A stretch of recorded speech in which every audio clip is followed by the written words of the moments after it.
Hello guys, this is the reality. Ito, nag-iinit ako ng ulam. Dito sa Pilipinas, pag kukuha ka ng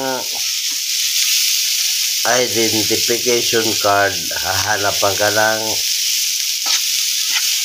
ID.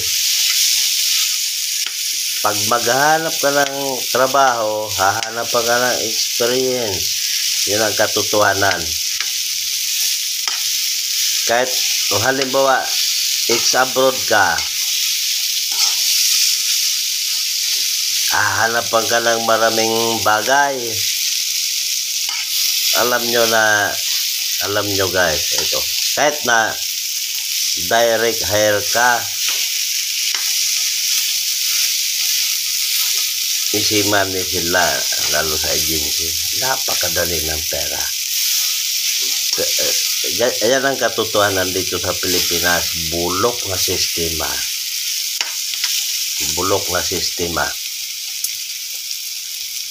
Pag wala kang ID,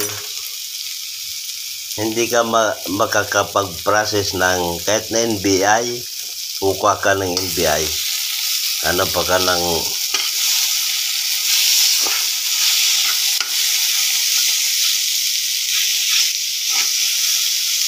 identification na ano yan.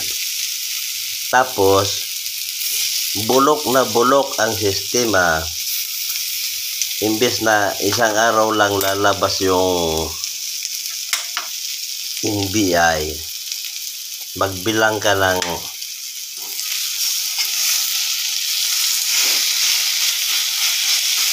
more than 2 weeks para ma-release ang NBI. Ngayon, dito sa Pilipinas, pag yung halimbawa, may employer ka sa abroad, ngayon dumaan ka pa rin ng agency dahil sa maraming business kang dumaan sa mga bagay-bagay.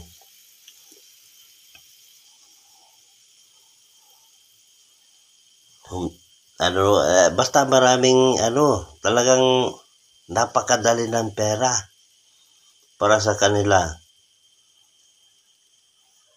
Pero ang gobyerno natin pahirap sa atin, sa mga kagaya natin na OFW, ex-abroad ka man o kung ano ka man, first timer. Ganyan kabulok ang sistema ng Pilipinas.